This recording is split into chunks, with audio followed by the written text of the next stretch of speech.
In the quiet village of Oyama, where the morning cockcrow competed with the rustling leaves of the ancient baobab trees, and where elders gathered beneath the shade of the obi to sip palm wine and discuss life, a story once began that the land would never forget.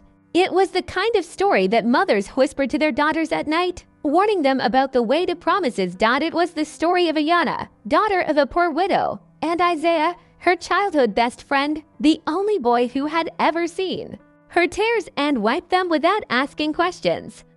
They had grown together like yam tendrils climbing the same stick.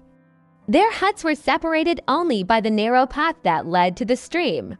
When Ayana's father died of a brief illness, it was Isaiah who stole plantains from his father's farm to feed her and her grieving mother.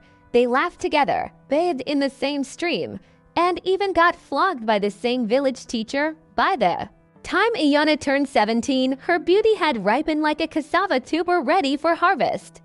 Her skin glowed like polished mahogany, and her eyes held a calmness that made men's hearts stir. Suitors came from far and near, bearing yams, kegs of palm wine, and money, but she refused them all.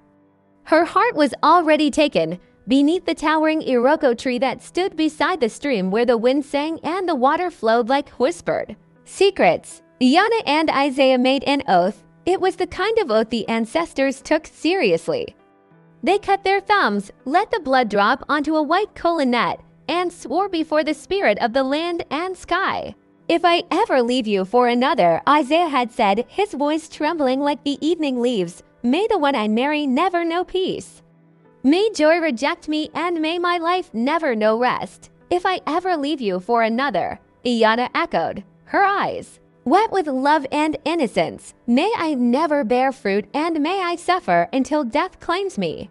They buried the blooded kola nut beneath the iroko tree, and with that, destiny was sealed. Or so they believed. Time, however, does not honor love. Years passed, and hardship thickened in Ayana's home. Her mother, Mama Benny, pounded cassava for neighbors and fetched water for wealthy women to make ends meet.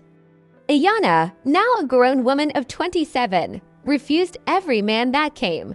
She still fetched firewood with her bare hands, still helped her mother fry a carve by the roadside, still slept with the same promise pressed against her heart. Isaiah had gone to the city, Lagos, to hustle. He left with nothing but a torn bag, a cracked Nokia phone, and a kiss on Ayana's forehead. He said he would return and build her a house, and she believed him. Every market day, villagers gathered around Mama Abeni's stall and shook their heads. "That girl is cursed," they whispered. "So beautiful and yet still unmarried. What is she waiting for?" "A boy that forgot her," others added. Even her mother, tired and heartbroken, once knelt before her. "Ayana, let me at least see your bride price before I join your father in the grave." But Ayana only smiled weakly. "He made a vow, Mama, and so did I. He will return." It was on a Sunday afternoon as the sun lazily danced through the raffia rooftops that word spread like wildfire across. "Oyama, Isaiah is back." Women dropped their pestles mid-pound. Children abandoned their games. Men rushed to the village square where a sleek black car sat like a god.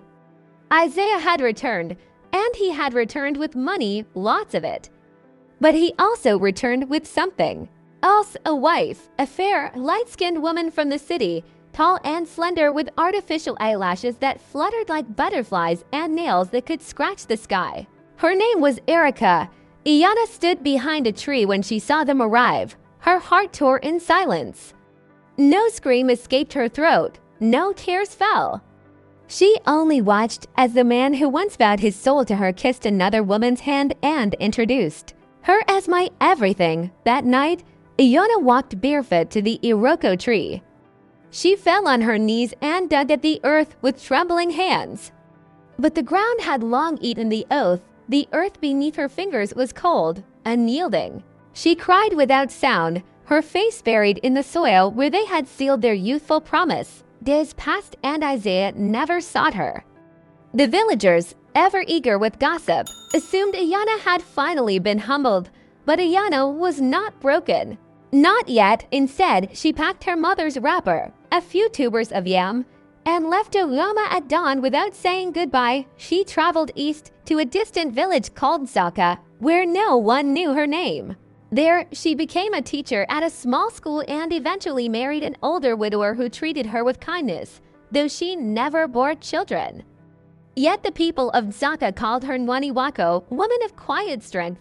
Back in Oyama, Isaiah's wealth grew, but peace eluded him. His beautiful wife Erica left after 3 years. Unable to bear his constant nightmares, his screaming in the night, the way he stared too long at the iroko tree.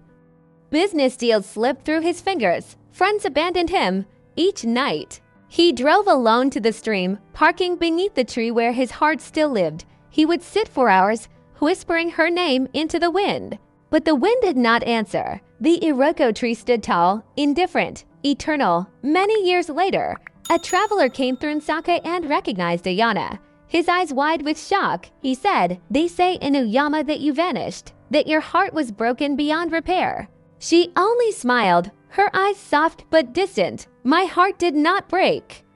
It simply changed its rhythm. And with that, she walked back into her classroom, where children's laughter danced like sunlight, and the past lived only in the quiet spaces. Between her heartbeat in Oyama, Isaiah still visits the iroko tree, alone, older, weary. And sometimes, when the wind is just right, he swears he can hear her voice.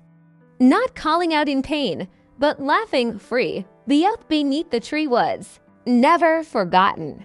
It simply lived on in the silence between what was and what could never be again. One morning, under the same tree, an old man sat with gray in his beard and sorrow in his eyes. Isaiah opened a letter, yellowed with time. It was from Ayana, left with the schoolmaster of Saka and passed along by fate. The letter said, "If you're reading this, it means you finally sought answers not in wealth, but in truth. I forgave you long ago, not because I am a saint, but because I needed to live. You were once my heartbeat, but I found a new rhythm, one that sings not of betrayal, but of strength. The iroko still stands, and so do I, not waiting, just living. May peace find you, Isaiah, truly." Isaiah clutched the letter to his chest. A tear, the first in decades, slipped down his cheek. Above him, the wind rustled the iroko leaves, and for the first time in years, he wept like a boy beneath the same tree where he had once been a man making promises. And somewhere, in Saka, a woman looked toward the horizon with eyes full of quiet victory. Her heart, no longer waiting, beat steady and proud. And the land remembered her not as the girl who was left behind, but as the woman who rose.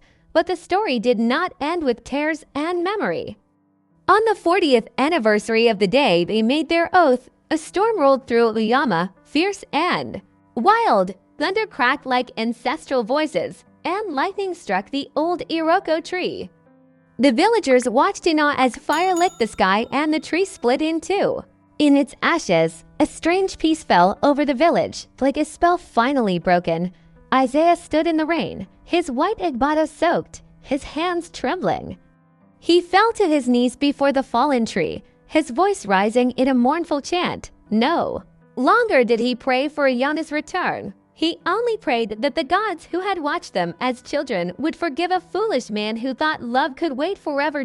In Saka, Ayana felt it, not the fire, not the storm, but something shift deep within her. She awoke with tears in her eyes, whispering Isaiah's name for the first time in decades.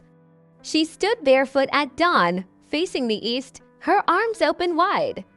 "I release you," she whispered, "and I thank you for loving me once." The wind blew gently through her compound, children played, the world moved on.